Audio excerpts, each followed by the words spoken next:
This part always makes me feel like a silly little kid scribbling all over my painting. All right, hello, welcome gang. Daily Art Adventure 734, marching right along. Moving on to oils. Thanks for joining me today. I am in beautiful Beaufort. Now, North Carolina has a town called Beaufort. South Carolina has a town spelled exactly the same way, pronounced Beaufort. I think it's Beaufort. No, Beaufort. Yeah, definitely Beaufort. Anyway, isn't that just interesting? So you better not get those mixed up. No siree.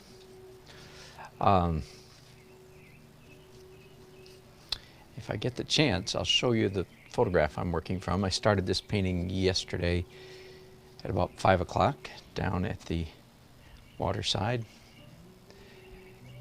Painted for a couple hours and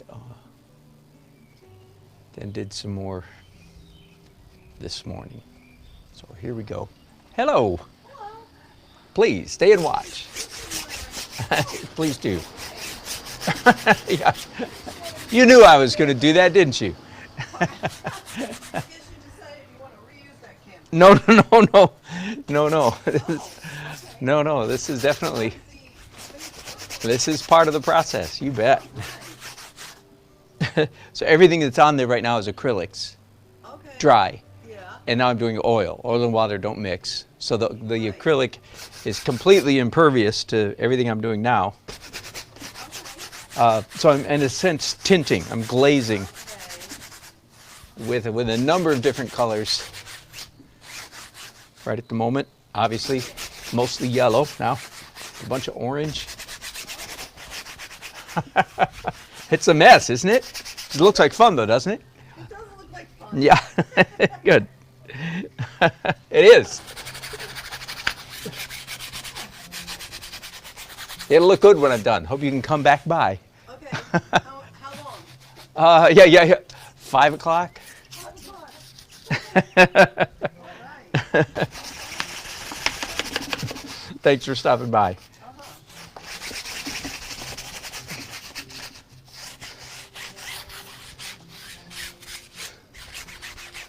I didn't want to say anything.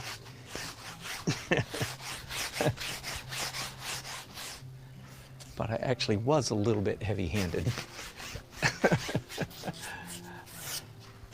with that particular layer of glazing, wasn't I? I wasn't showing off, I promise.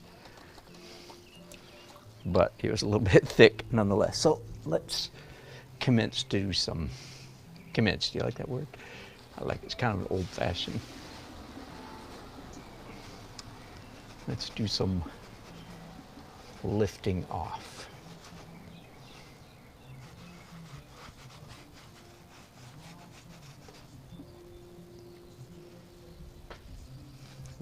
Looks like a painting more. I knew I was going to brown the painting. I was going to brownify the painting a little bit.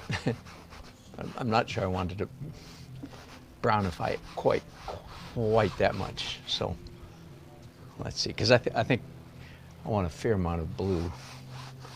This is not going to be a cool blue painting, but I want more blue than I've got right now.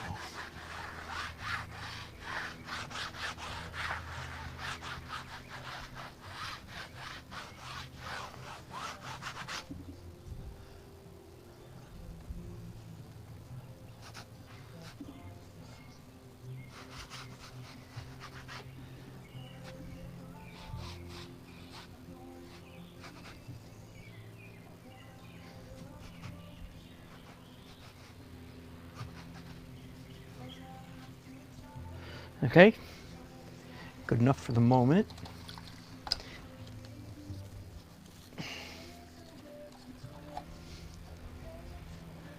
Yeah, I'm gonna warm up this section here. Just a little bit.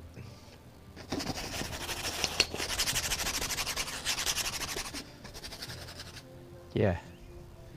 And I've wiped out my pile of Indian yellow already, so let's fix that.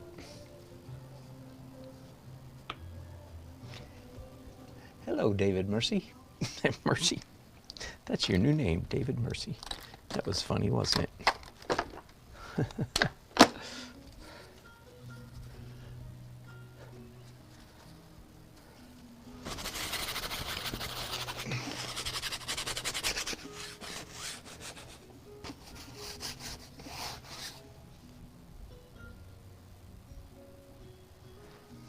Okay, I think I need to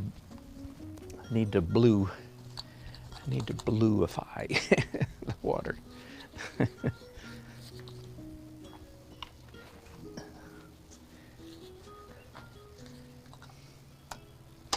I am in a hard way with all my rags are overly dirty. I need to go fetch some.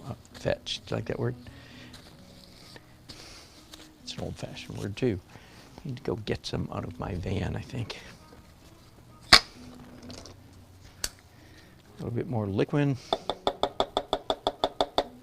Used up that first pile already. A pile of liquid because it's a gel, so it really is a pile. Okay, a little bit of phthalo blue. A little phthalo goes a long way. You probably know that.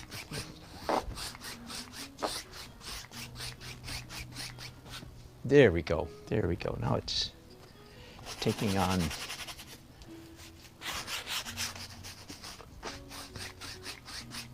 a little more of a, yeah, a lot more of a watery feel now, man. That's better. Now let's do something similar up there in the sky. Normally, when I've got this much sky in a painting, normally I would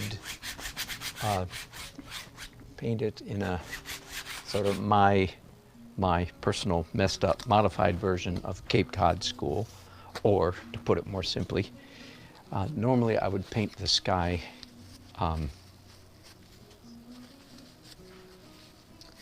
complementary colors. In other words, pink, yellow, and orange.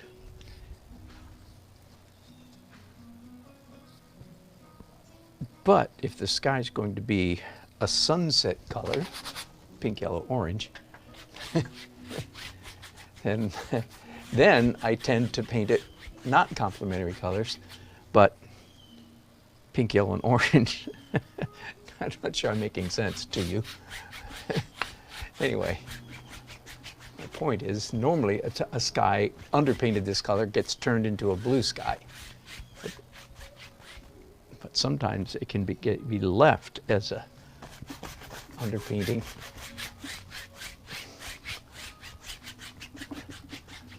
But with this oil glaze that you see me doing right now, it's a really good, fast way to shift color, right?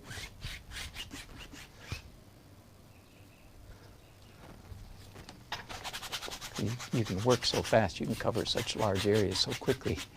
You're not worrying about detail at all.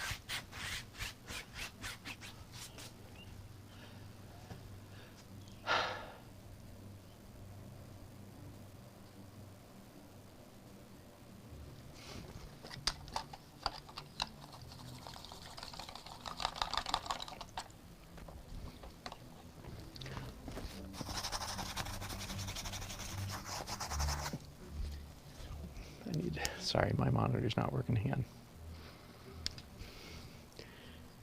There we good.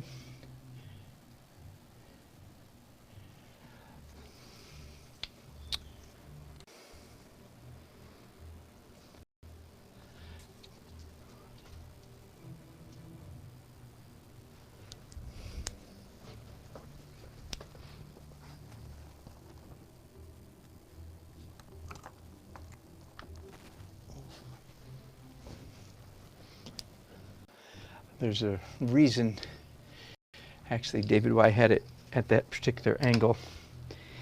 We went through that this morning. The sun behind the canvas is so bright that it was messing with my auto exposure. Anyway, I've shifted you a little bit. I know, sorry about you getting the back of my head. A lovely view indeed. All right, I'm going to do, I think this might be the end of the glazing. A little bit of permanent rose. Permanent rose is one of those colors that when glazed on thinly, like with a medium, makes the most delicious pink magenta color. So it's definitely my favorite of the reds is permanent rose.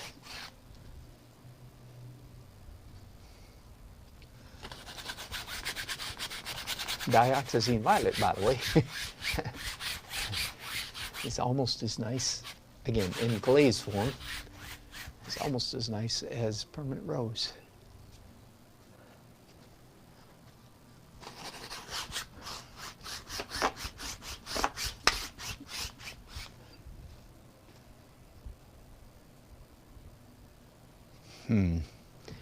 I do want to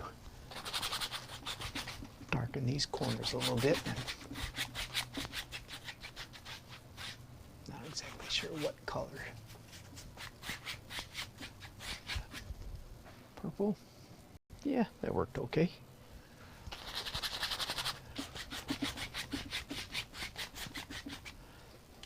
So normally, when I get past this stage, this phase of the painting process, the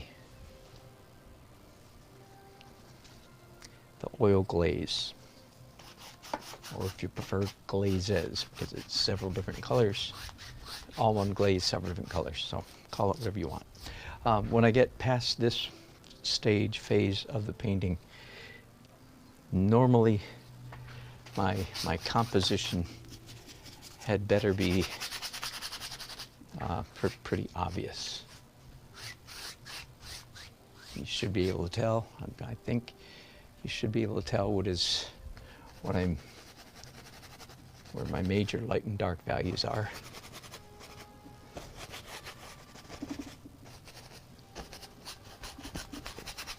So it's quite obvious now that my focal point is right there.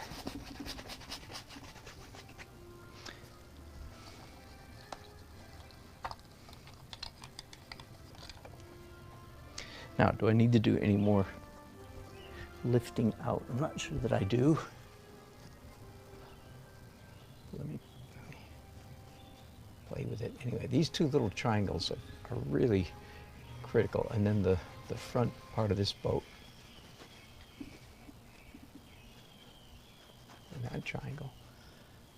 So I've got 4 triangles. 1, 2, 3, 4.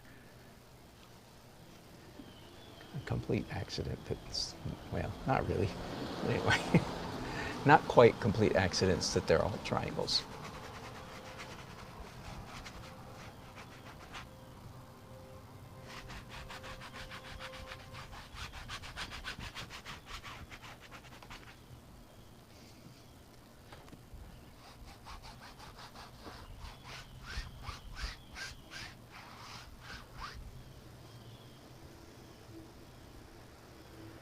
All right,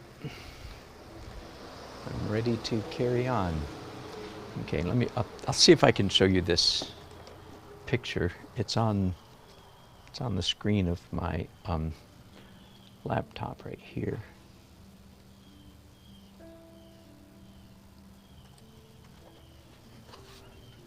Let's see.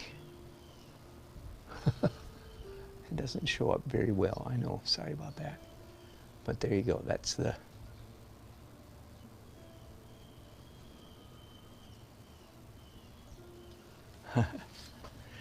Thanks, David. Got it? All right. Let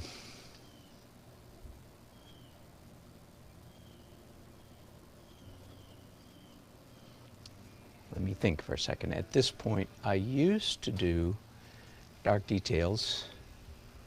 I'll do dark details now, either in brush or brush and pencil, and then do the fuzz layer. But that has been overturned lately. And I'm debating whether to, yep, I think I'm going to stay with the new routine, which is fuzz layer right now. So if any new people watching, let me define the fuzz layer for you.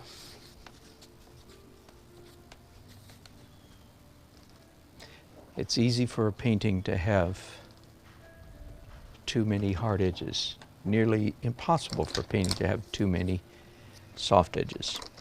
So the fuzz layer is one way for me to try to stay on the right side of that danger, if you will. I don't want to fall into the trap of having too many hard edges, not enough soft. So one definition of the fuzz layer is lots and lots and lots of soft edges. Very soft edges, as you'll see in a moment.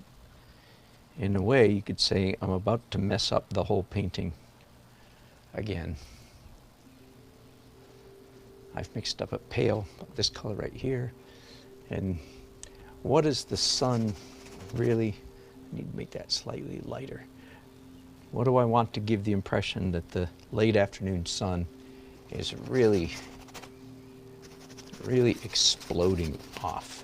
It's all these white bit, these four triangles, 1, 2, 3, 4, those four triangles in particular. So as you can see, then I'm just taking this pale yellow warm color and just fuzzing it, making it really fuzzy. It looks better already.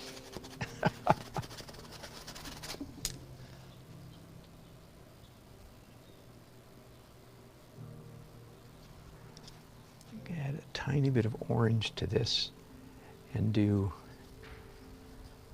more of this fuzz up here in the sky. You can do this with one hand, but it's a lot more difficult. Why is it more difficult with one hand? Because when you do it with one hand, your mind can keep up with one hand. And so then you tend to get really cautious because you can sort of see what you're doing. And part of the secret for me is just turn on my hands, kind of like a, like a chainsaw, just and just let her rip.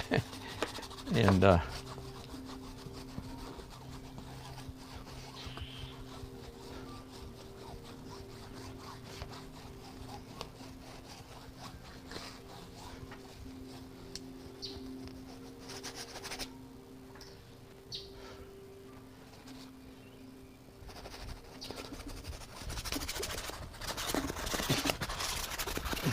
crazy, huh? Crazy, crazy. Took me a long time to develop that much courage. It always feels like I'm just completely messing up the painting, or very nearly completely messing it up anyway. But I've learned that it's not. It's actually going to turn out all right. Well, usually. I'm not saying that every one of my paintings is a home run, but most of them are. So at that point, the analogy to baseball really breaks down.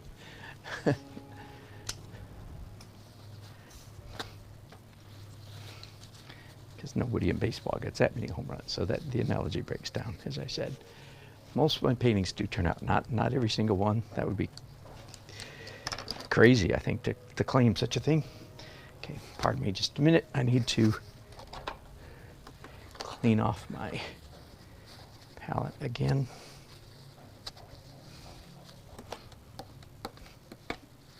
So after this fuzz layer, okay, let me define. I didn't really define it. I gave some descriptions, but I didn't really define it. The fuzz layer is fuzzy. So that means soft edges, translucent. That's really important. In other words, you can see through. It's a foggy layer, okay? Translucent. It's not transparent like glass. It's translucent like frosted glass. Soft edges, translucent, and local color. So that's about what I'm about to tackle right now is local. And local is for some reason the crazy word that artists use when they mean realistic color. Local color is roses are red, violets are blue, grass is green, so on. There's a big part of this brush is not big enough. Hang on, that one's too big. There we go. Hang on. I still want this sky. So right now I'm doing, if you will, I'm doing color correction right now. I want the sky bluer. It's not going to be a pretty blue sky. It's going to be a late afternoon, almost sunset. There you go. That's the description I'm looking for. What color is this sky going to be? The answer is almost sunset. I know there's probably a technical word for that, late afternoon, but almost sunset will have to do. So I've got a little bit of titanium white and ultramarine.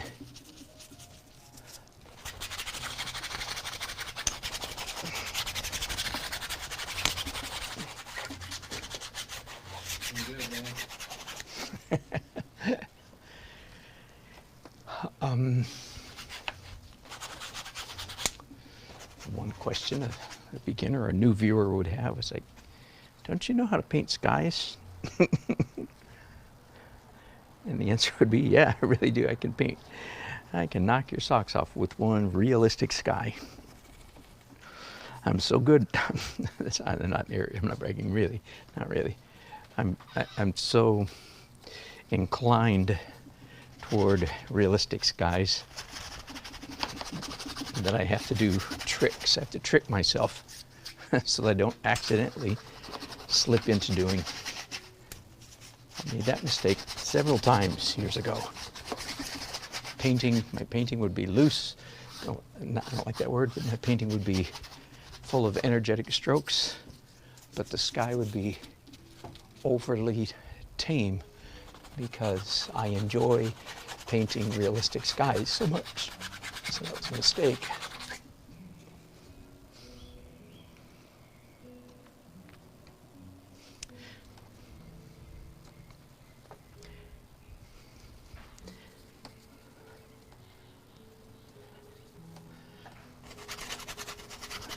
Too much orange.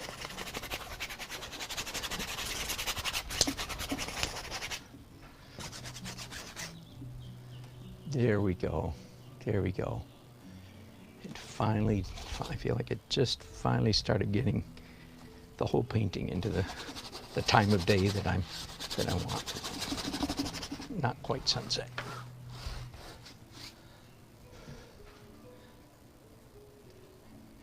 And lots of misty sort of atmospheric perspective, which I like too.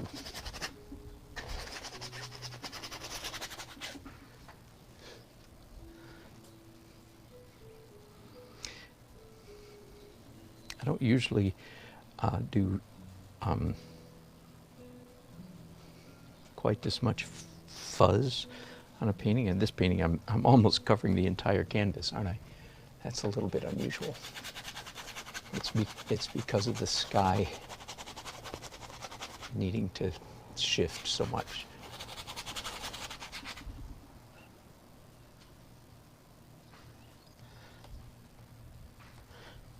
going back and forth between cerulean, no, phthalo, Freudian slip there.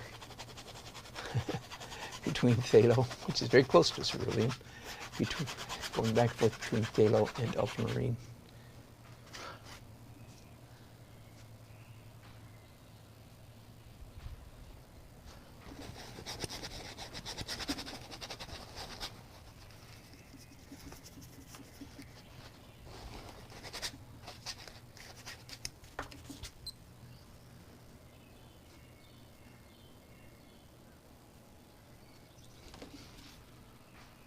Okay, hang on to your seatbelts, I say to myself.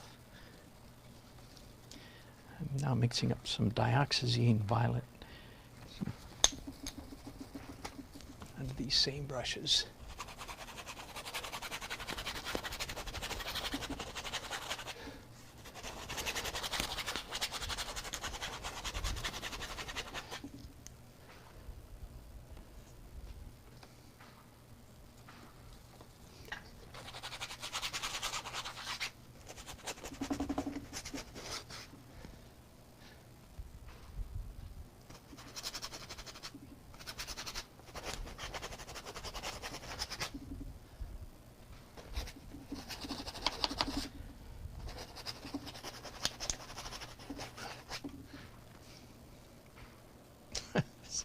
Little different approach in my painting here today. I don't usually, like I said, I don't usually scumble the entire canvas or fuzz the entire canvas, but I've pretty much done that today here.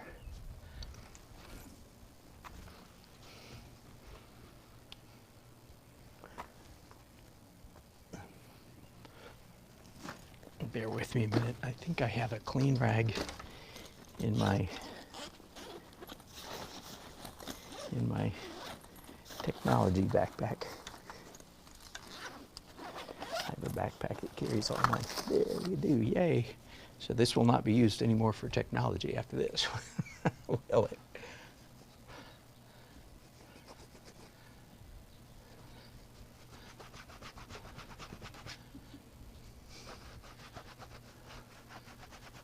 Now I'm scumbling the scumbling.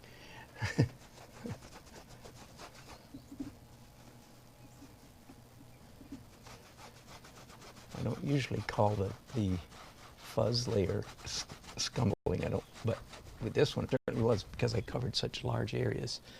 So, and the problem with scumbling is that it creates a texture that is not pleasant. It's not a good finished texture. It's great for achieving the color or the value that you want. You can cover lots of area really quickly, so that's what it's good for. But then you have to come, in my opinion, you have to come back and paint on top of it with real painting. Real painting is identifiable marks, brush strokes, identifiable. The viewer can tell you took brush, had paint on it and rubbed it on the canvas. They can still see your mark. That's what I call real painting as opposed to scumbling. Necessary, but not a pleasant finish, not a pleasant final texture. All right, that took a while, didn't it?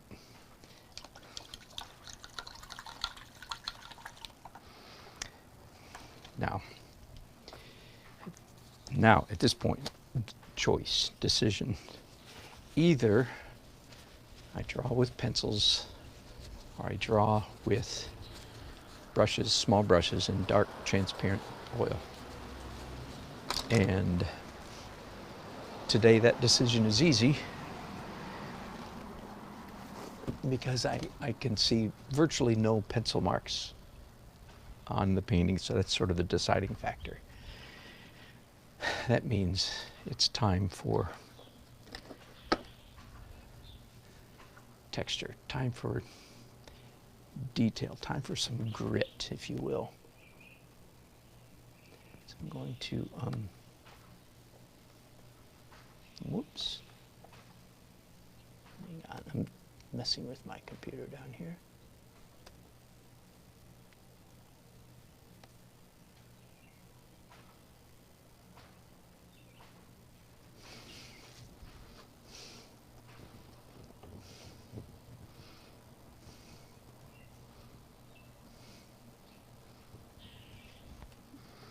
I'm looking at my photo reference here quite a bit.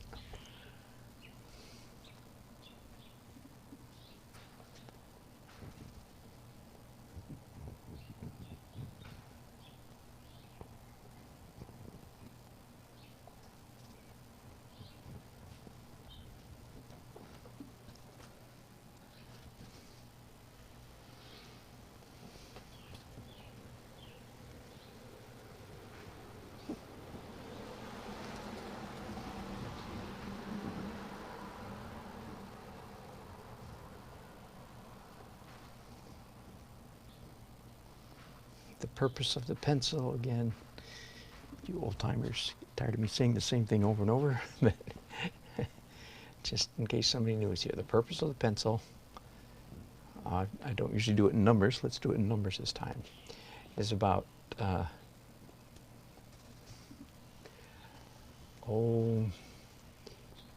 40% for drawing, similitude, realism, accuracy. That's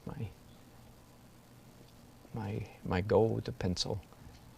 40% of my goal is to achieve a realistic image. Like right now, it's helping me render this boat, right? But it's about 60% of the purpose of the pencil is to do nothing but create pure abstract texture. That's what I like about the pencils, is it's scratchy pencil next to smooshy paint, if you will. That's why I do it. That's why I like it.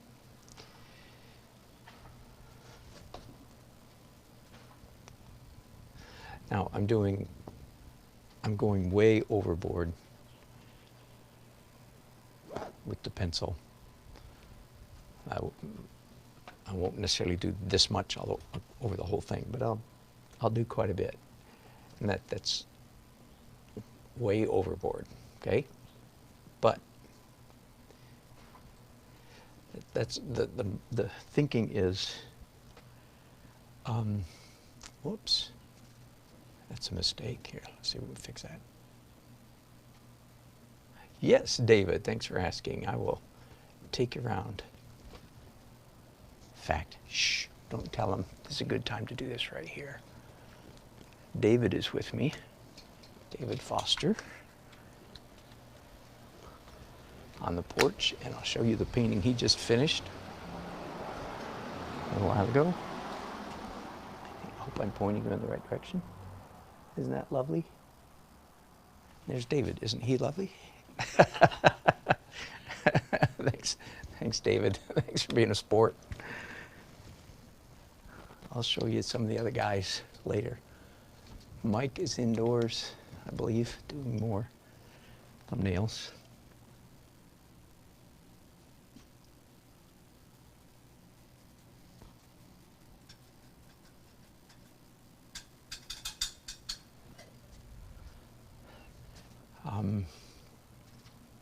Okay, I was saying that I've got way too much pencil, and I will have way too much when I finish, but that doesn't matter.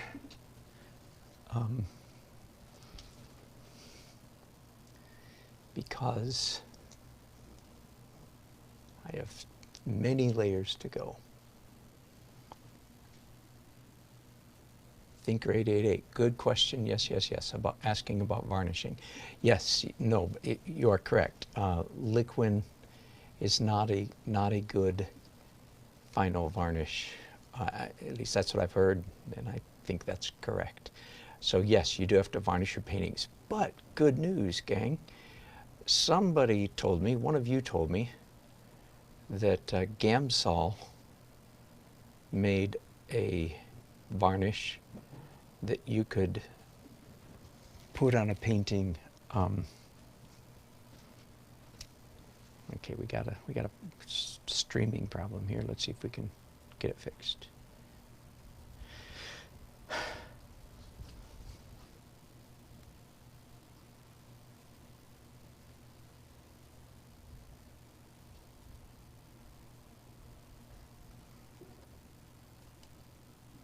Are we streaming, you guys, or is it just me?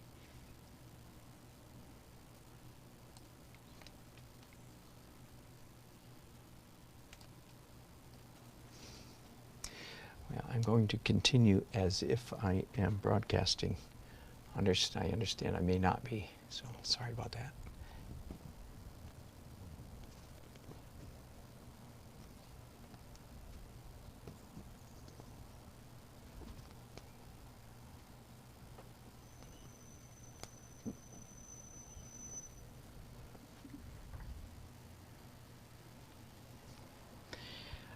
So I learned that with Gamsol, you don't have to wait for the painting to cure 6 months. Somebody told me that, and then I looked at the bottle, the instructions on the label, and they say you can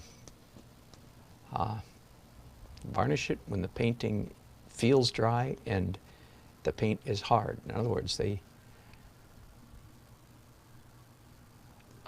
say you don't have to wait 6 months for the paint to cure. Have you heard that, David? That Gamvar, they say you don't have to wait 6 months for the painting to cure. Yeah, I think that's correct. I think it's actually like almost A retouch varnish? retouch varnish. Yeah. Well, man, I've been doing it here lately. I certainly don't see any deleterious effects. And that would make me a lot happier because I don't like having my paintings around 6 months after I've painted them. They look so much better when they're varnished, in my opinion.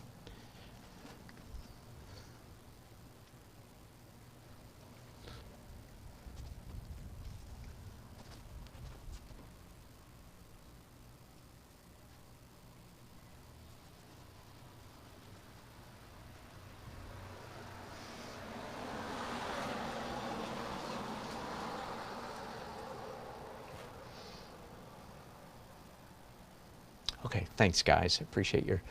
It was just my iPad monitor had frozen up on me, so I had to restart it.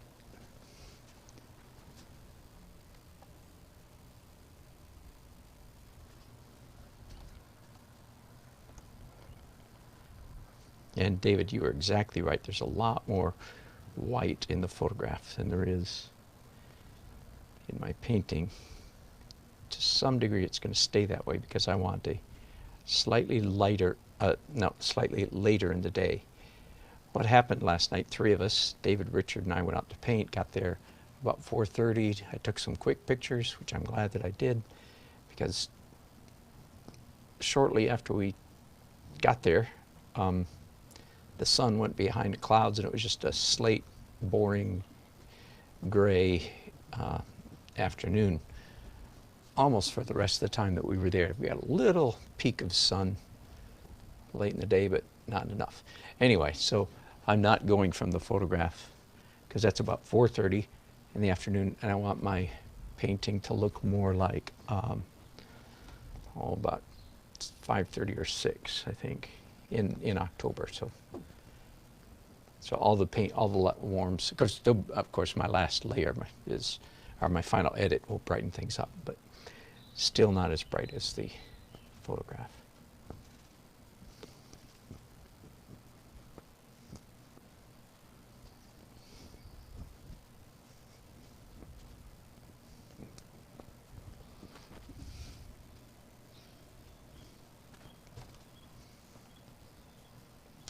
I want this scene, really a good way to describe it, I want this to be recognizable to the locals here, say, in Beaufort.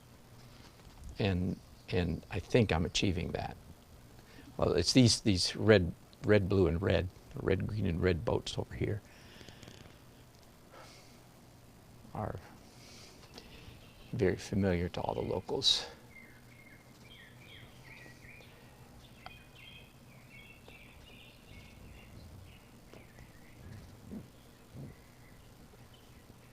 So even though I'm editing a fair amount, again, I want all the locals to go, oh yeah. There's no doubt that has a name, this part of the shoreline, you know, Miller's Point or something like that, you know what I mean? No doubt it's got a name like that. In fact, I think I've heard it in years past, but I completely forgot what it was. And it's an area where they repair boats. Would you call it a boatyard, David? Yeah. Boatyard. And I would guess there's 80 boats over there. I mean, they had them stacked up on top of each other, just about, just a mess. You know, a real picturesque, good painting subject kind of mess. Nice mess. Nice mess. Interesting. Yeah.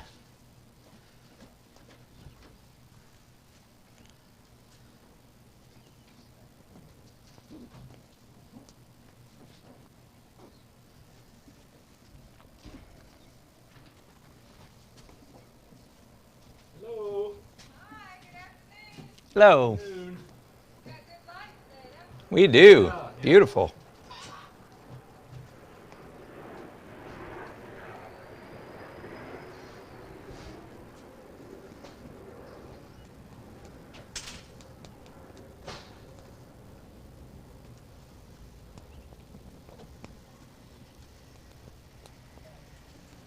Again, too much pencil, but don't worry.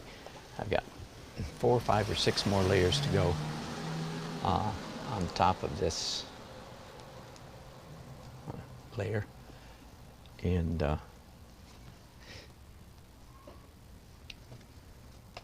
all these lines will be greatly diminished in the course of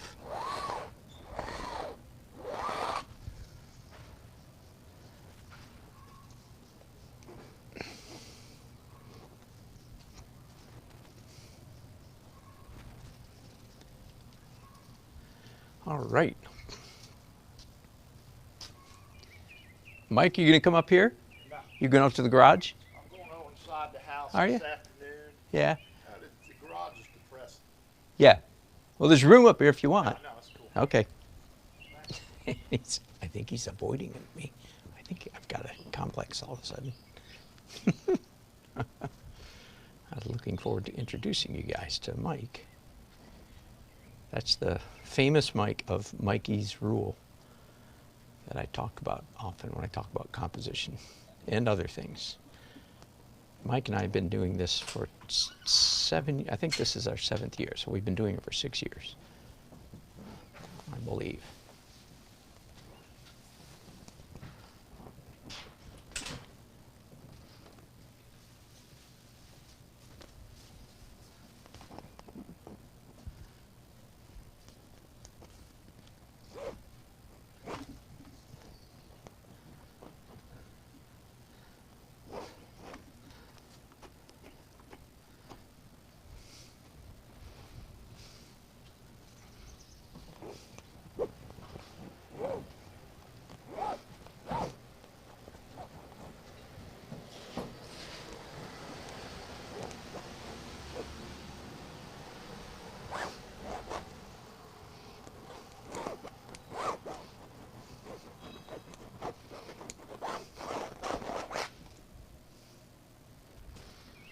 Again, just a forest of masts and rigging over there.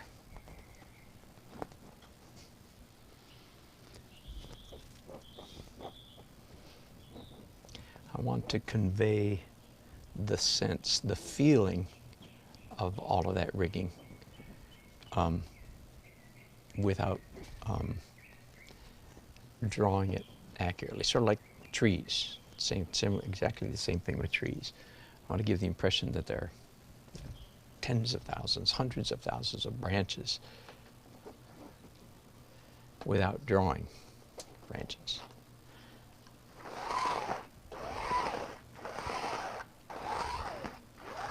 want to give the impression that there are tens of thousands of ripples in the waves without drawing 10,000 ripples in the waves.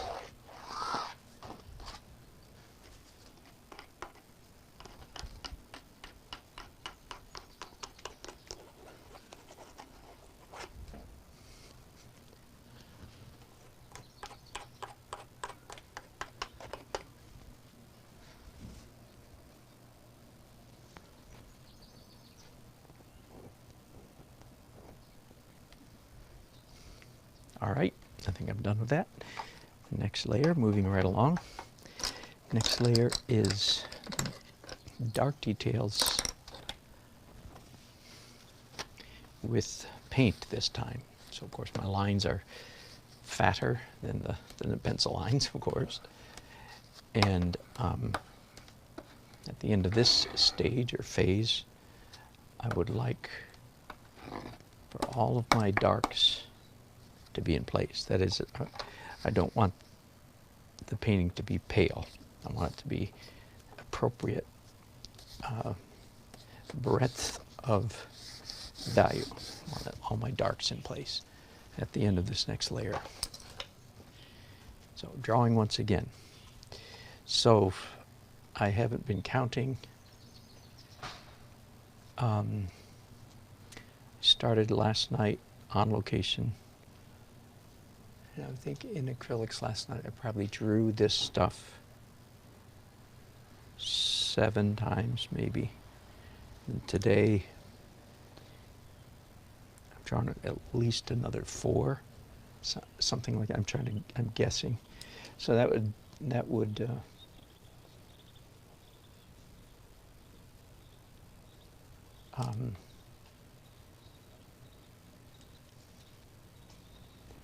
that would put me right at about 10, 11, 12 layers of drawing so far.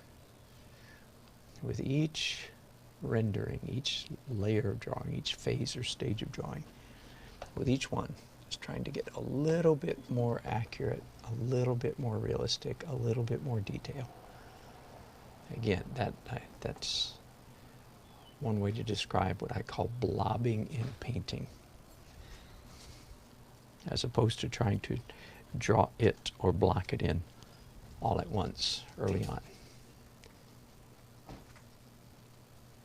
So the result is, again, this is now my 10th, 11th, or 12th whack at drawing the thing. And it's by now looking quite realistic. If you know what I mean by realistic, I put it in quotation marks. Realistic, so to speak. Accurate. There's no question in anybody's mind that, that's a boat, that this is a pylon, and so on. This is a building with windows and so forth. And I think this is why do I do it this way? Because I think I end up with a much more interesting image and a lot more interesting stuff happening on the canvas than just accurately rendering.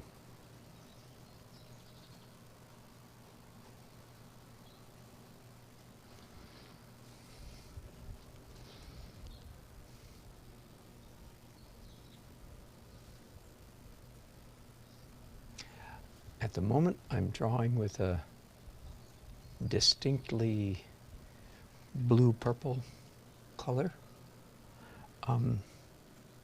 That will shift. I will change colors of paint throughout this stage, this phase of the drawing, so that I will end up with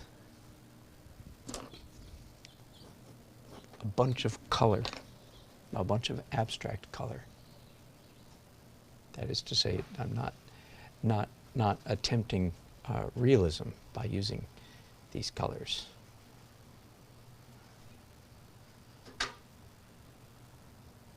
Instead, my focus is on interesting color.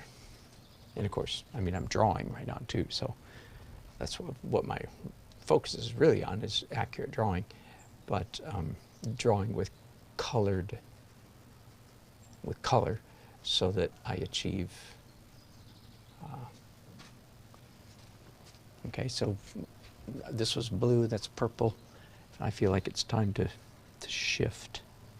Purely arbitrary. So now I've picked up, without cleaning my brushes, I've picked up some permanent rose. So now it's with my dirty brushes, it's kind of a dark cranberry color, maybe. Dark magenta. And which is, by the way, just happens to be, this is a tree. And dark red is probably the best color to underpaint foliage with, is a dark burgundy, dark red, dark cranberry, purplish red. Makes a really good underpainting for foliage, especially if dark foliage, silhouetted kind of against the sky, kind of. Not the lime green, you know, sun, not that foliage. Not that. You knew what I was talking about. Boy, you guys are chatting up a storm over here. I appreciate it. Did I answer the question? I can't remember if I was broadcasting. I think I did. I think I was broadcasting when I asked David about the Gamsol varnish. So the Gamsol varnish called Gamvar, they called it. They say you can use it on a uncured, I guess would be the term. You don't have to wait 6 months for the painting to cure. You can just wait for it to dry to the touch and hard, so there any, you know, thick paint isn't smooshy. Anyway, I'm loving that. So the last couple months or so, I've been playing around with that, and I so much. My paintings, I feel like, look so much better when they're varnished, when they have uniform gloss. And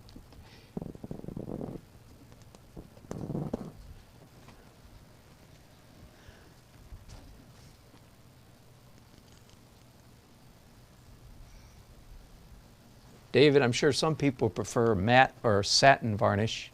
Yeah. Do you know why? Do you? And why do they? 'Cause I'm so given to gloss. Yeah, I think it's just personal preference. Yeah. I was doing mine with gloss for a long time, and I've shifted to a satin. Have you? Yeah, I just like the finish on my Yeah, particular yeah. paintings a little better. It's just personal preference. Yeah, yeah. But I once asked Scott Burdick, you know, what he recommended, and he recommended the high gloss. Did he? Did he? But I'm not Scott Burdick. No. And I'm sure it is very subjective. The colors seem to pop more Yeah. with the gloss. Do you get that? Do you still get it with the satin? Yeah, it makes, yes, it still makes it rich. Yeah. And even. Yeah, and even, which is huge. Yeah.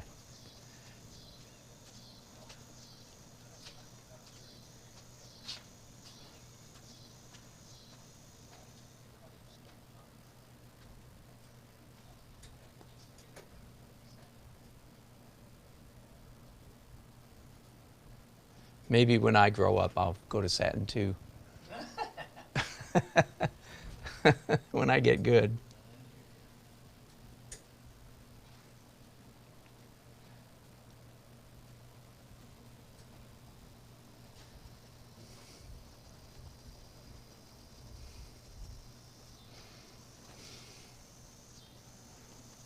Okay, so that's enough of that purple-ish stuff. Where shall I go now? Oh, for a little bit, sure. Let's go to a brown. So I'm picking up oxide red, which is a brown, of course. I'm going to add some orange to that. I don't know, that doesn't look dark enough to me. So there we go. I'm making some black, dark black in spite of myself. But it's still brownish. Good enough. Again, I'm just changing colors so that the drawing has more variety, has color.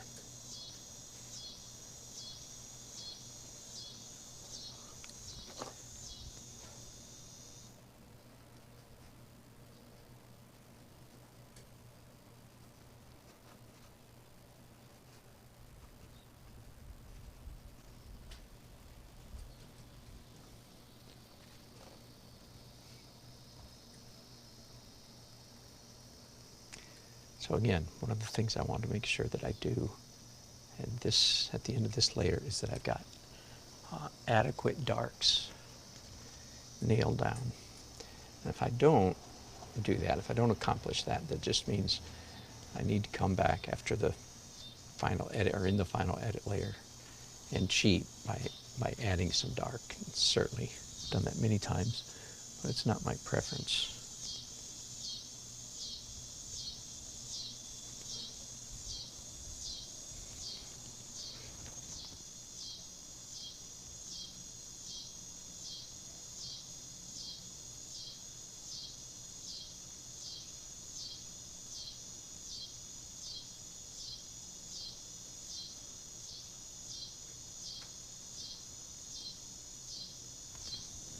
I'm reading all your comments about the varnish. Thanks for asking. And, yeah, David makes a good point about reproduction. That often varnish, satin is better for reproduction. That opens a whole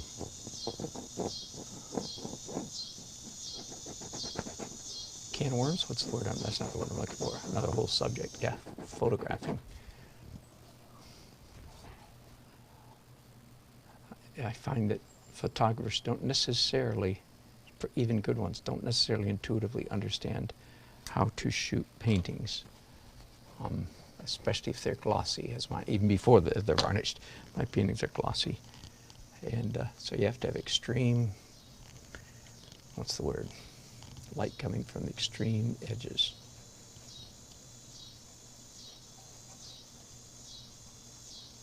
And I've told you guys before how my own particular answer to that has to do with the garage door, dark clothing, etc. I won't repeat that all now. And yeah, we were just talking about Andrew Tischler just this morning, sitting around the table in there, so I'm sure he's got some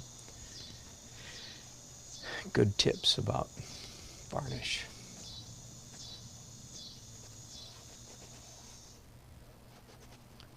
Right, talented young fellow.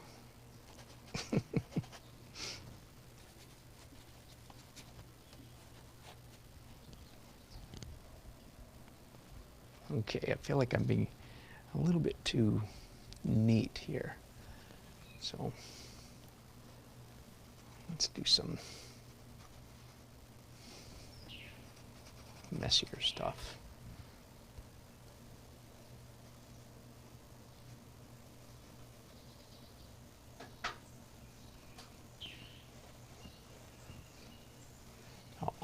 All the marks that I'm making, the lines that I'm making up here in the sky,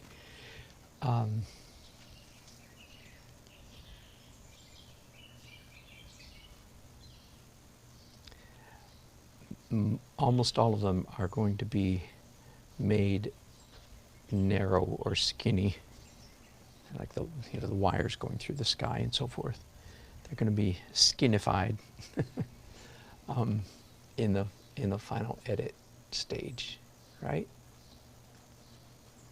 So I do not need to spend minutes and minutes, in great attention, for instance, getting these lines right here perfect. In fact, imperfect is better. The imperfect will create more interesting lines.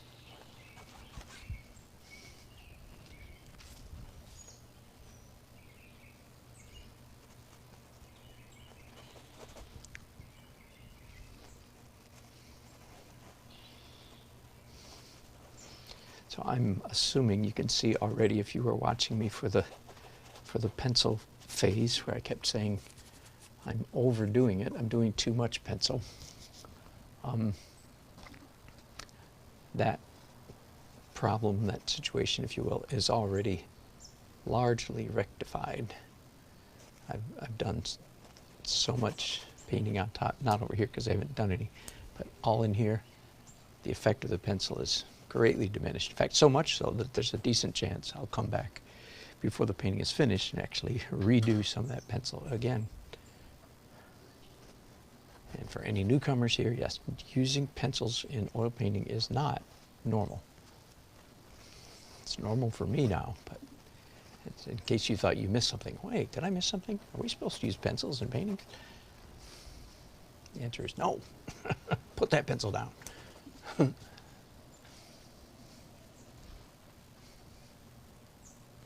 actually drawing with a dark green now.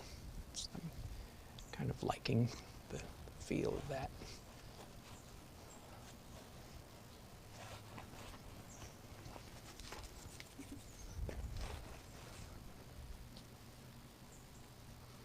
But switching right now to a dark red so that I have variety.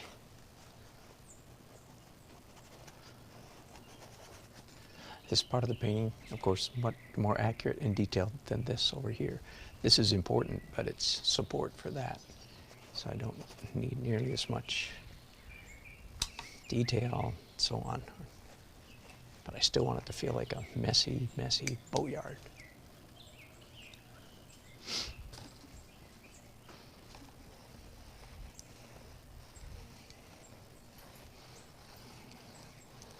I'm assuming you can see what I'm, maybe you can't. Let me back the camera up a little bit. I said I'm assuming you can see what I'm doing here with the with my brushes when I'm painting this, the ripples, the waves in the water. I'm constantly, these are long filberts. That's significant, and I'm twirling the brushes in my fingers continually as I go back and forth. Okay. Just one trick, of course, among many. There's so many ways to do everything. This is not the way, there's just one way. And probably what I'm going to do here in just a minute, we'll show you a quick wave trick. So again, I'm using Silver Brush Company, Silver Grand Prix, certainly my favorite brush company in America. Grand Prix, which is long filbert. And so the marks that I'm making here in the water, as you can see, are fairly sharp, pretty linear, pretty liney, right? Okay, so hang on just a minute. We're gonna switch that up a little bit. I'm trying to decide what maybe last color do I want to do before. So I've got some phthalo blue now. The lines here are dark green, brown, red, and now blue. So if you call brown and orange, then basically I have the three primary colors. If the orange represents yellow. Anyway, okay, so see, not bad, not bad. Whoa. Bear with me for just a minute. I need to take one of my chip brushes and get it good and clean. So hang on, I'm on my hands and knees. Rubbing this chip brush on my rug.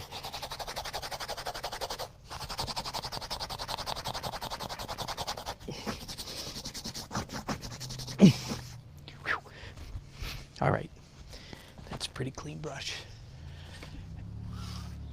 And now I'm just softening all of that stuff that I did just a few minutes ago. Again, with all horizontal motions.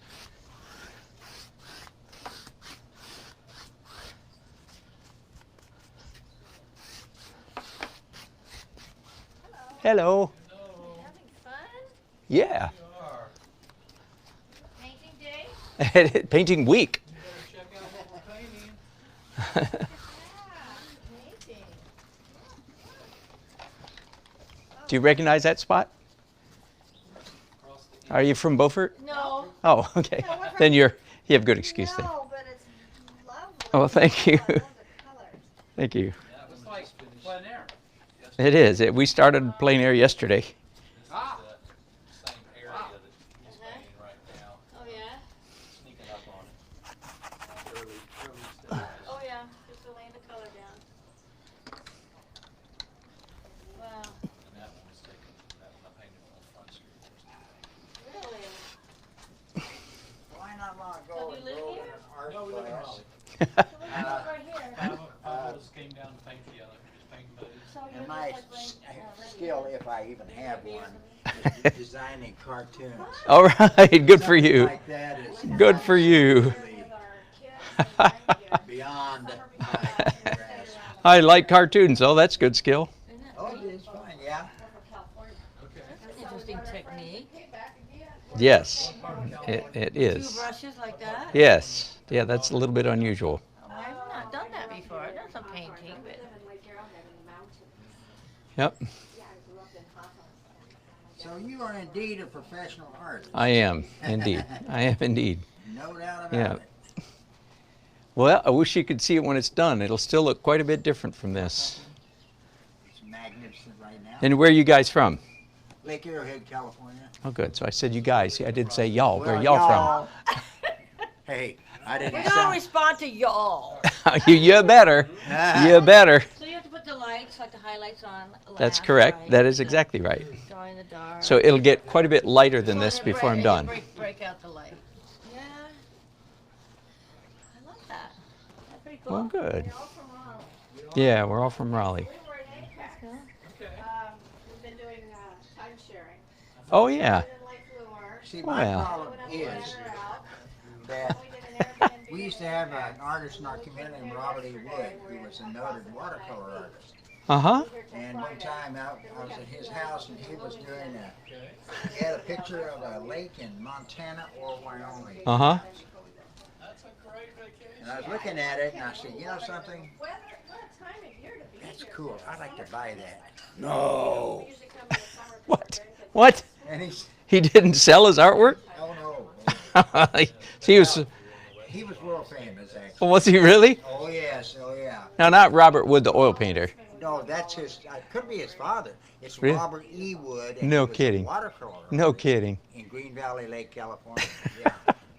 Yeah, you can still see his How stuff about on, that? He's been dead for Well, about 20 years. You can still oh, wow. see his But he wouldn't. He didn't sell, at least to So, you. Oh, absolutely not.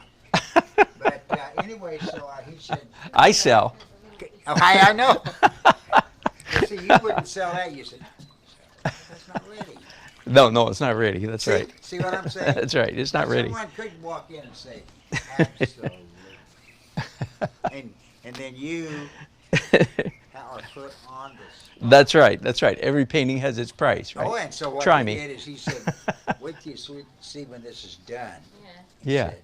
So later on, I had his daughter as a math student. So, Uh-huh. That's how I knew him. But and I went to see there, and I looked and I said, what happened to the sketch that I liked? This is it. And I said, no. And he said, and I said, personally, I would trash this and buy this, which is probably not too tactful. Not the right answer. Not the right answer. But you are correct.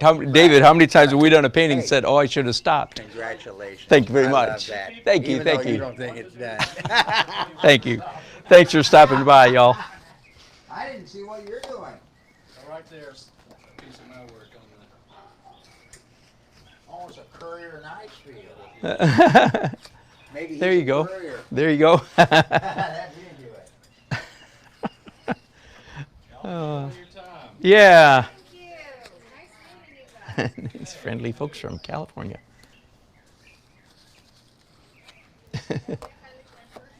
Right. Let me try it.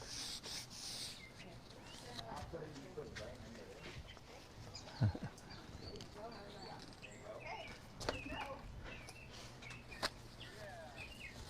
middle. Thanks, gentlemen. You're welcome. Thanks for stopping by. Don't sell that till you got it the way you want. That's right.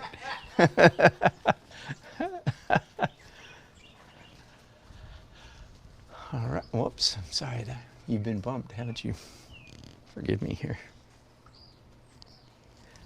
All right. So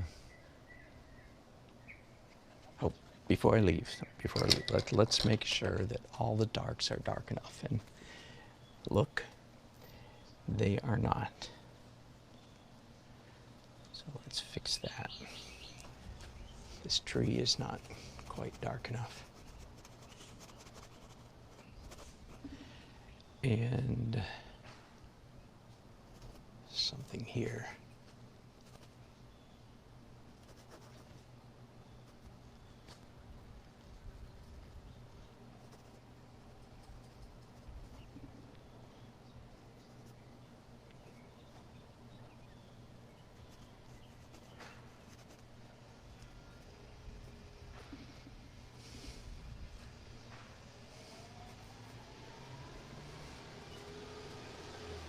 All right, I think.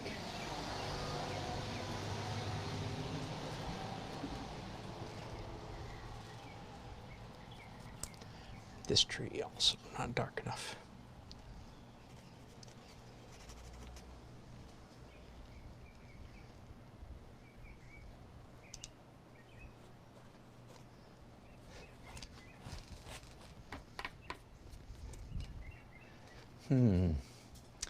I have a problem.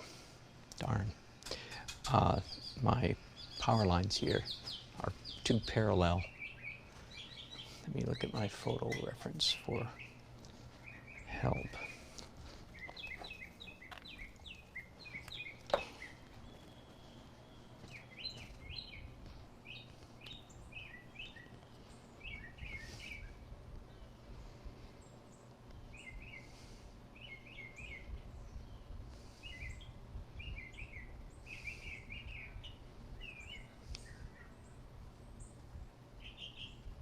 No, I don't get any help from my picture.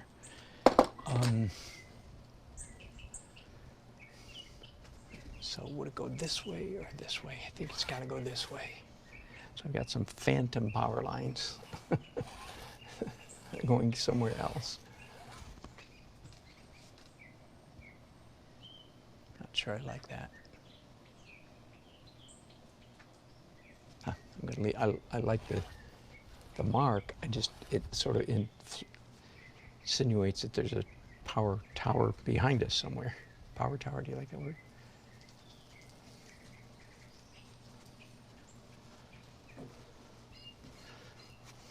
A little bit more mess, chaos in the sky here.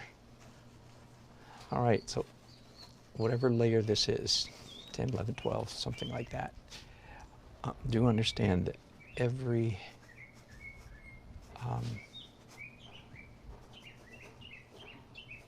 that was important. So was that. Every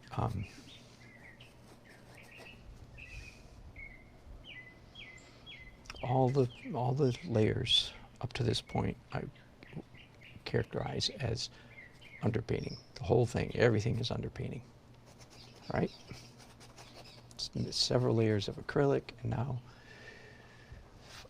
the glaze, the fuzz, the pencil, and the drawing, and 4 layers of oil. I call it, all of that is underpainting. Okay, so now we make the biggest shift in the whole painting process.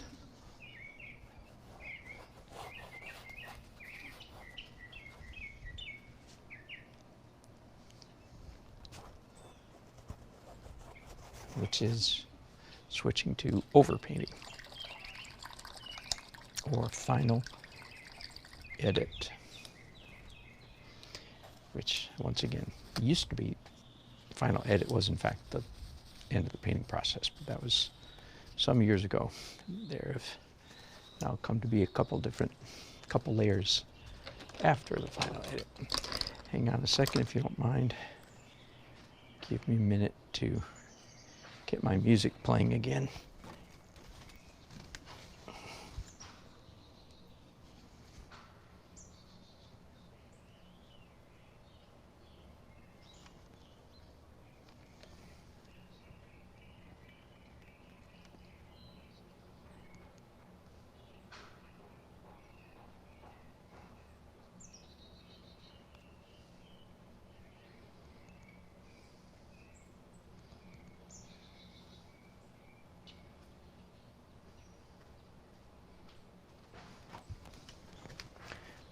Pardon me, down here on my hands and knees.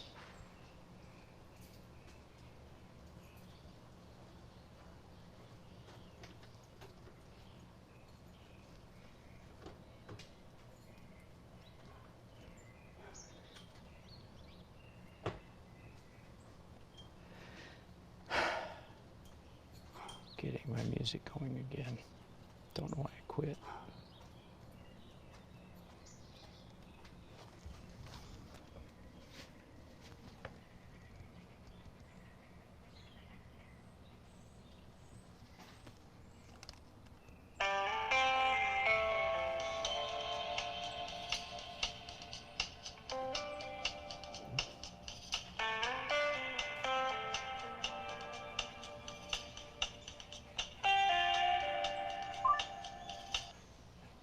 Ooh, that's loud enough. All right. A little atmosphere.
Cleaning brushes. All right, finally. Back to painting.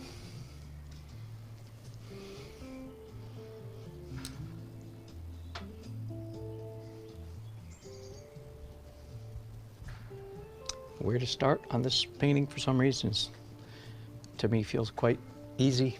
It's right here, and the focal point, and the brightest light on the painting. So mixing up titanium white and Naples yellow.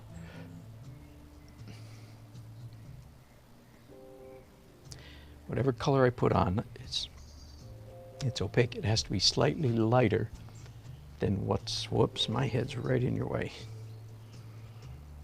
Let's try an oblique angle. Here we go. So it's got to be slightly lighter, brighter, whiter than what's here. Slightly darker would look like mud. Okay? Again, we've talked about mud so many times. I've got a video.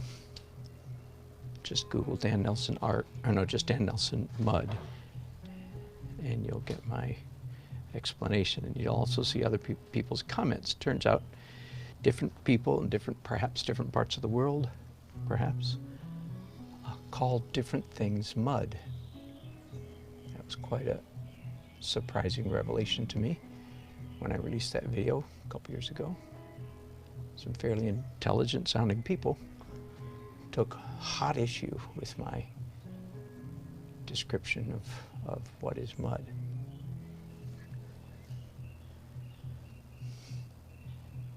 That's as far as I want to take that conversation right now. Because I'll start sounding arrogant. Everybody's allowed to be wrong if they want to be. I'm kidding. So mud, I guess I am talking about it. Mud has several different descriptions. And okay, I only care about the mud, quote unquote mud in quotation marks. I only care about the mud that is confusing. I don't care about the sort of stupid mud, like that's easy to avoid. First, anyway, that's all I'm going to. Now I'm going to stop right there, okay? So if you want to know what I think mud is, you can watch that video if you want. Isn't that lovely? So I am now doing, of course, final edit layer. And just last week I did, if you want to get more focus on this particular stage, this particular phase of the painting process, I did one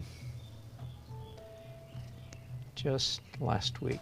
I called it Focus on the Final Edit layer, I think. Focus or Focusing, I don't remember which. Doesn't matter.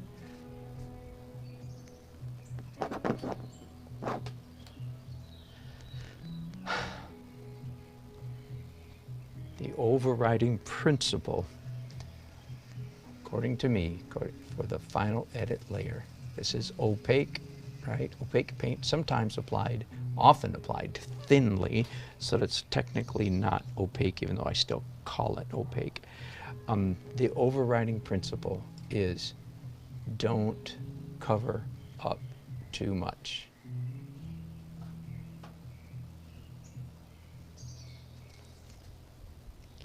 Virtually all the colors on this canvas, except for right here, everything that's not, that I haven't started the final edit, those are all of them, transparent colors. That means by definition, they are rich, fascinating, interesting, complex colors as opposed to simple. And it's not a matter of like opinion. Well, you like, no. It's not, it's a matter of like mathematics, science, if you will. It's not my opinion that they're more rich. No. I've explained that formula so many times. Again, I'm not going to do it again here. But so the colors, but the paint that I'm putting on right now has indeed a different kind of interest to it. In fact, one of the main interesting aspects of this opaque layer is that the paint can have literal texture, impasto, layer, thick. So that there's not much of that in here. It's all pretty thin. You'd expect that if it's transparent, right? That means it's, almost by definition, that means it's thin. So the paint I'm putting on now has a different kind of interest to it. But be that as it may, I think it's still not as, the color is not as rich, complex, mathematically complex as the transparent colors. So the number one overriding caution when doing the opaque, the final edit opaque layer is don't do too much. Let there be, I leave lots of gaps, as you can see. Lots and lots and lots of gaps. Between the strokes. Those gaps are suggestive of things, suggestive of, in this case, texture on the hull, rust, shadow, anything whatsoever. It doesn't matter. I don't have to explain what it is. Your brain turns it into stuff.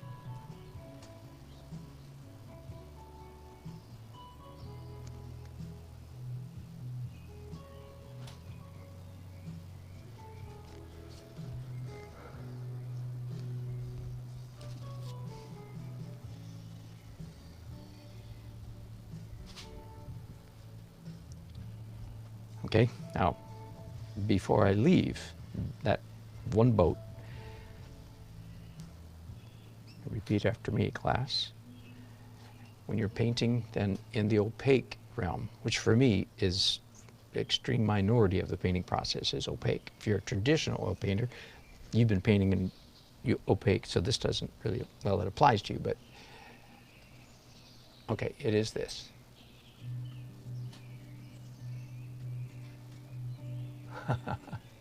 Thank you, Adam. This is very nice. Thank you. Good to hear from you. Appreciate it. Yep, exactly. What's not to like? Okay, when you put an opaque color down, as I just did on this boat, here's the rule. Every rule can be broken, but you better know what the rule is, or you're probably just screwing up. Okay, the rule is you come back and put a slightly lighter color on top of what you just did. Here and there, not, I don't mean on top of all of it, that would be a waste. Just here and there, you put a slightly lighter, not slightly darker. The effect would be disastrous. Slightly lighter. And you can ask me why. Part of the answer is, heck if I know. I don't. That's not exactly true. I do have some strong guesses as to why this works. One of the main ones is that a few minutes ago I had painted the entire face of this boat. Maybe a better painter might say to me, well, don't do that. Okay, yeah. So anyway, I painted the entire boat with essentially one color of paint. And I contend that the mind of the viewer, even though they can't tell what it is that's influencing them, their mind actually picks up on that monotony, that sameness of color, and it's a turnoff. It's off-putting. It's like, ew. Now they don't. I don't expect a non-artist to pick up on what it is that's bothering them. But I've just fixed it. The boat now has two colors of light, warm white on it, and it doesn't look monotonous anymore. What was that scratch that I just did? That was just what it looked like, a scratch. This one was premeditated. This one was not. This one's better than this one, but this one's okay.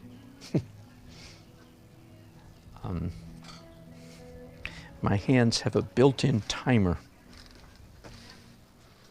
and if I'm asking them, if you will, if I'm forcing them to paint in an overly fussy manner for too many minutes, and after the timer goes off, they will automatically make a mess, so to speak. They'll automatically, without my permission, all of this has to go in quotation marks, of course, but they will automatically, without my conscious mind hardly getting involved. Sorry about the grammar, but that's the best way to put it. They will make, again, with hardly even notifying me ahead of time, my hands will go into spastic mode and make a mess like that. The marks that they make are purely abstract. So again, those of you, perhaps struggling to escape from your first half of your art journey, that means you're learning how to paint stuff that looks like stuff. And a lot of what I do just seems bizarre to you. It's like, I don't get it. Why are you making all those crazy marks that don't look like, boat in this case? I mean, a early journey painter could say, well, I can see that it's a boat, but couldn't you paint it better?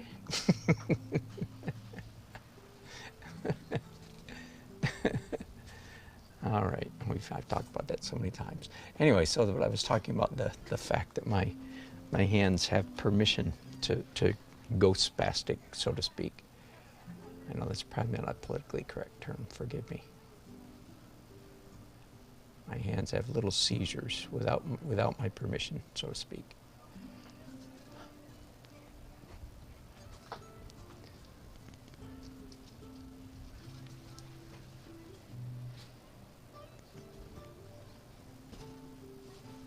Okay, I'm tired of painting that color white. That's the only excuse I'm going to give for now.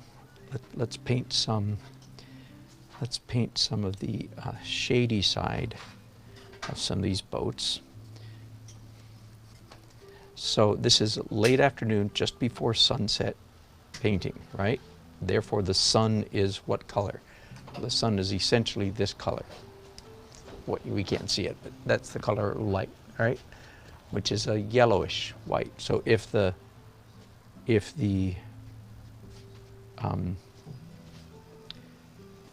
if the light is yellow, then what color are the shadows? What are shadows? Shadows are non-light, anti-light, the opposite of light. Okay? Color wheel, I'm going to put yellow at the top. So if the light is yellow, anti-yellow, the reverse, the negative of yellow is what? The complement, which is purple. Which, would you look at that? Would you, just right there? I have this pale periwinkle blue, lavender-ish color paint on my brushes. Now the whole time, listen, the whole time while I'm painting, are you noticing that I'm not plastering? I have to put that in quotation marks, that I'm not obliterating the underpainting. I leave gaps between my brush strokes. I don't overlap my brush strokes. I leave, if you will, if I can call all of this is air, I leave lots of air. You see this right here? Forgive me for being blunt, but a lesser painter, when his brain said, his or her brain said, okay, I got to paint the back of that boat, a lesser painter would have loaded up this color paint and do what I have called for years and years, painting the barn. That is to say, your brain says, okay, now the barn's red and it's time to paint it, yahoo. And you turn off your brain and you stop painting and you just start coloring in the lines. I also call that plastering. Okay, you never plaster.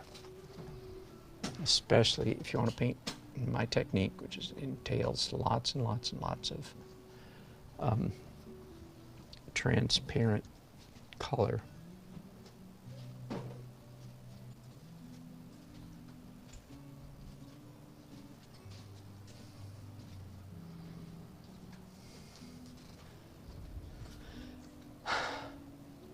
It's starting to work. Do you see that? Just starting to work. I'm going to darken this blue now a little bit. I'm going to add some ultramarine to it and some dioxazine violet.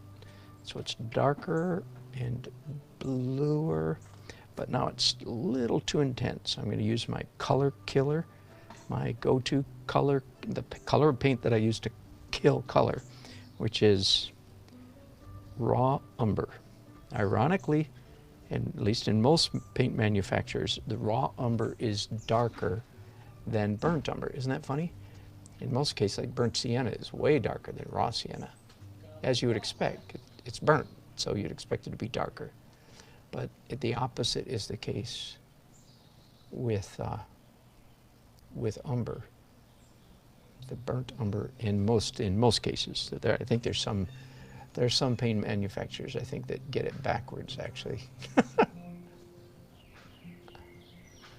I think they think that if they make it the right way, people will get confused. So they reverse the names just so that people aren't confused. I can't prove that. I suspect that that's what's going on. You say, we can't make our burnt umber lighter than our raw umber. People will get confused. So they, again, reverse the titles, reverse the names, reverse the labels.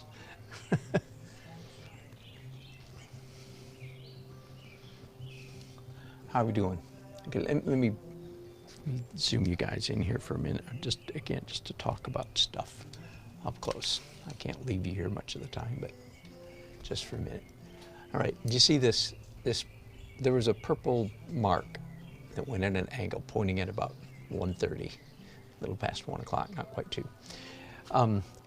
And I have no idea, I don't have no idea, first of all, when I put that there or why I put it there. Does it represent something? Well, I don't know. It looks like it does, but I don't know what it is. Is it a crooked? No, it's not a crooked pile. Anyway, so I put a blue. This is the hull of a boat. That's one hull of a boat, eh? Sorry, couldn't resist. And I put a line on top of it, and then what does it turn into? Again, I have no idea. I don't know what that is. Except that that's good painting, in my opinion. There you go, my hand just did that. I didn't think about it a long time ahead of time. It's like, I get about 1/2 second warning, and it's too late to stop it at that point. And again, it's not always with the, I can do it with anything, but the hand brushes are in my hand, so it's the most convenient. Same thing here. What is this? I mean, I can see that this is a brush stroke, a dark brush stroke right there. Whoops, hang on. Okay, you can see that that's a dark stroke, but what is that blob down there? I have not got the foggiest idea. I didn't do it on purpose. But I'd be nuts to wipe it out. Now what is it? It's paint. It's good painting. A little bit of good painting right there. Just a little bit of good painting. In fact, that's pretty good painting, right? That whole area. Okay. Just representational enough that the viewer knows what it is. The viewer turns all this abstract stuff. The viewer's mind turns that into things, that, and I don't care what they turn it into. Doesn't matter. All right, let me back you up because I can't paint when you're right in my way there. Sorry. Good, Dan. Thank you. Yeah, getting there, huh? Yes. Once the light starts to pop. Okay, I'm gonna, and it's just about time for me to really move elsewhere in the painting. It's a really good tip, by the way. Don't do what I'm doing here and just like crawl across the painting, you know. Jump around the painting. But before I jump, so I've done here and here and in between, I'm going to tackle, I just feel like tackling that, the wall of that building right here.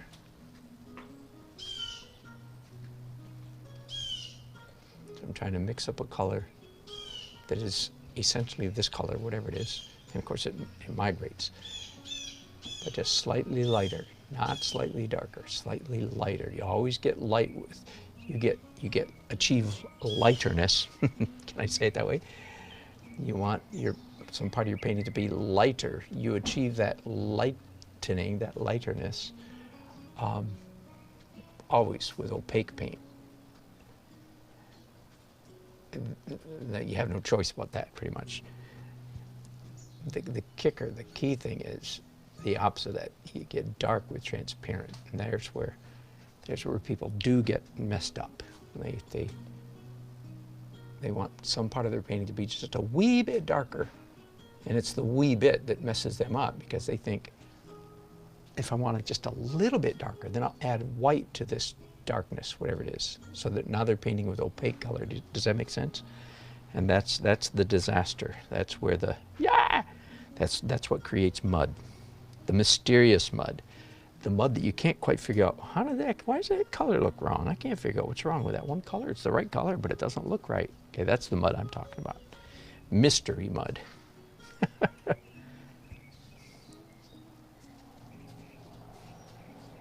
By the way, I did the right thing on this boat. All of this stuff over here, I have not done the second layer. Like for instance, this slightly darker purple blue right here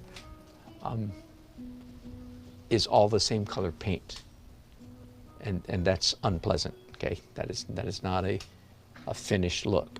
But I'm trying to mix up a little bit that's just slightly lighter than that. And here's why it's easiest to do it right afterwards, just because your brushes already have this color on. But I've moved on, so I'll have to come back.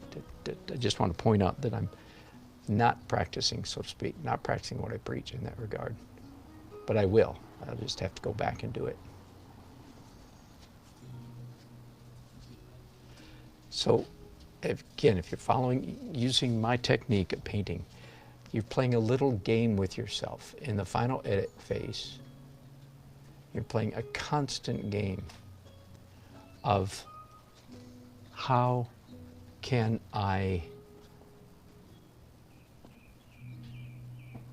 be tricky? How can I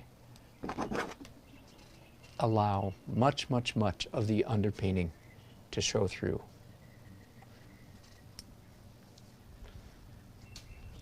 Let me zoom in here for a second.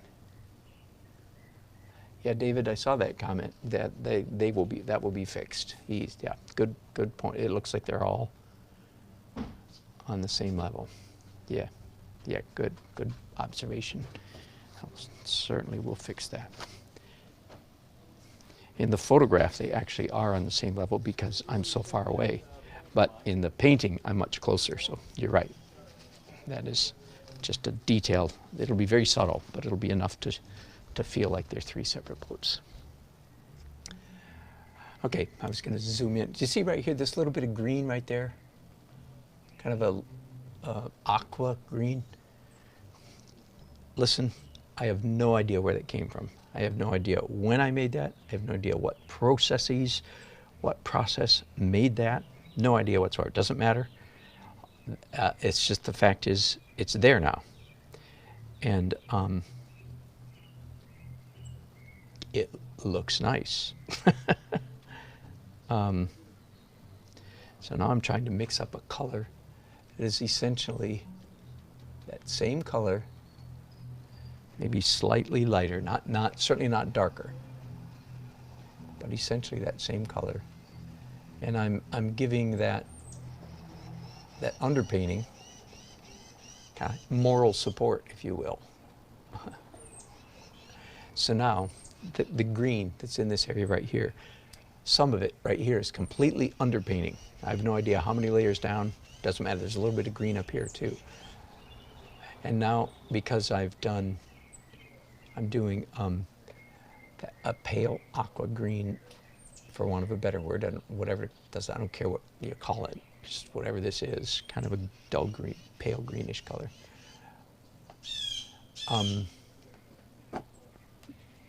So now I've got green that's underneath and green that's on top. The best way I can just explain the effect that has, and I'm just playing around, having too much fun with that green, I think. That causes like a momentary confusion in your mind because you can't tell where that green is coming from. And again, please understand, when I'm talking analytically like this, no way do I expect either the casual observer or the non-artist to be aware of this thinking. Do you understand? I don't expect someone to walk up and consciously say, I don't really understand if that green's underneath or on top, so I'm experiencing a moment of confusion, and it's pleasant. Please, you understand that? No. All of this is subconscious, for want of a better term. And I know a psychologist will probably say, no, you're using it wrong. Okay, what the heck? I don't care. I'm using it the way it's commonly used in our culture, not the way a PhD PhD person might use. Okay, so there's a momentary flicker of confusion, and that flicker of confusion is experienced as pleasure. That's what I want to get to, okay? And again, a person in the first half of their art journey goes, it's not pleasant to me. I don't get it. It's not realistic. Why didn't you just paint that wall? Paint that damn wall. What color is it? Right now I've got purple, blue, aqua, green, brown, all on that one plane. And dark blue over here, but that dark blue, some of it's going to get, not all of it, some of it's going to get covered up. All right? So the person who's kind of stuck in realismville is irritated. And, you know, I can almost remember feeling that way myself as a young man. It's like, I don't get it. No, but I'm exaggerating on myself really, because whether I got it or not, I do remember recognizing, you know, walking up to a, I'm just drawing a blank. It'll come to me in a second. Franz Hals. Walking up to a Franz Hals painting at the Detroit Art Museum. I forget what it's called. And being enthralled and aghast and just transformed as I stared at the, not from 10 feet away, it looked photorealistic when you got up close. it was all abstract, amazingly abstract. Again, so again, you probably can't see it. There's a little blush of pink right there. I'd be an idiot to obliterate, to cover up that little blush of pink. Why? It's actually Mike Rooney, who's one of the, with me, one of the leaders of this week-long expedition. Please, please, please do. We're talking about pretty pictures versus good paintings. Do you recognize that view? Good. I thought so. I thought the locals would. Some people came by a little while ago. They were tourists from California, so they didn't recognize it. I love the music too. Lovely. Thank you. Feel free to come snoop anytime. We're a very gregarious bunch.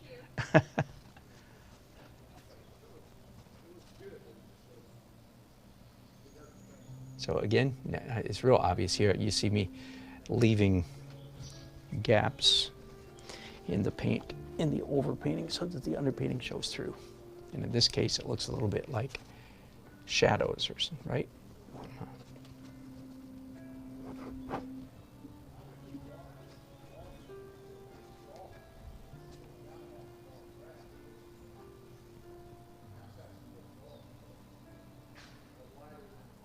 I often express it this way.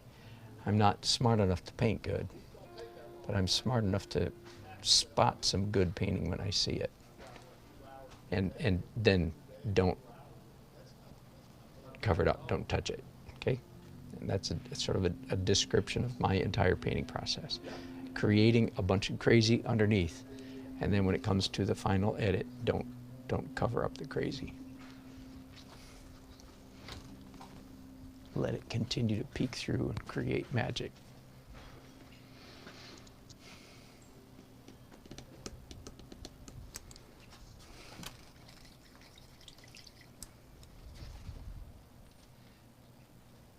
Looking good, Dan. Thanks.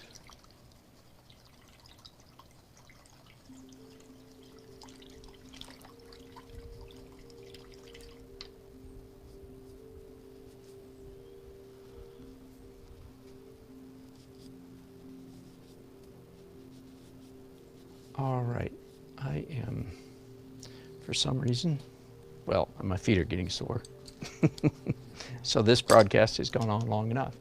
So my feet are sore. I'm having fun, but I want to sit down and paint, and I need to just paint by myself for a while. It doesn't. Do you need to start the charcoal? Yeah, I do. I know. It's my turn to cook supper tonight, so I'll be breaking shortly to get that going. So let me look at your chats here and comment on the ones that need.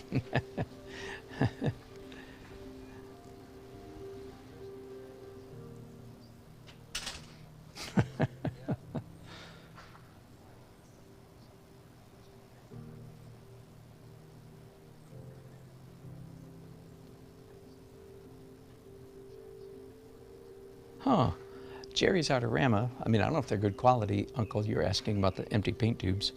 I bought several from them over the years, never had any trouble. I don't know if they were good or not, but they seem to work. Thanks for your chat, for your comments, everybody. Hey, Jake.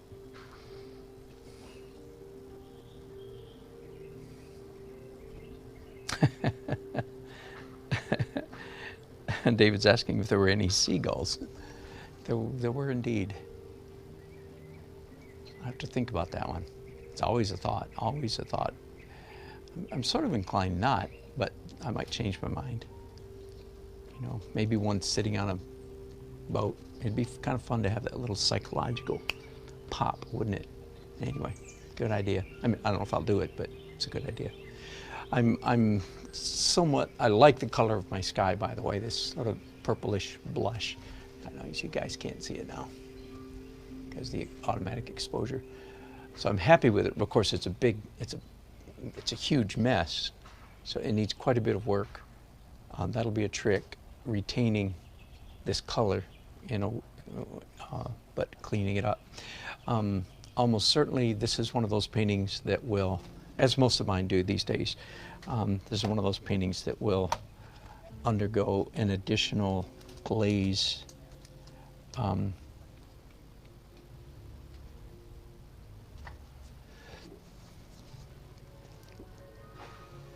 Tomorrow or the next day, which of course then delays the finishing of the painting, but in most cases I feel like it's really worth it. I'll tell you a little bit about where I'm going. So right at the moment I've only got 2 light areas that really pop. That's going to, I'm good at this triangle and this triangle, that and there. So I've got at least 1, 2, 3, 4 more areas that are going to come up to just about this level of brightness, so that there'll be a, I feel like a constellation of light. Punctiliar light is good word. I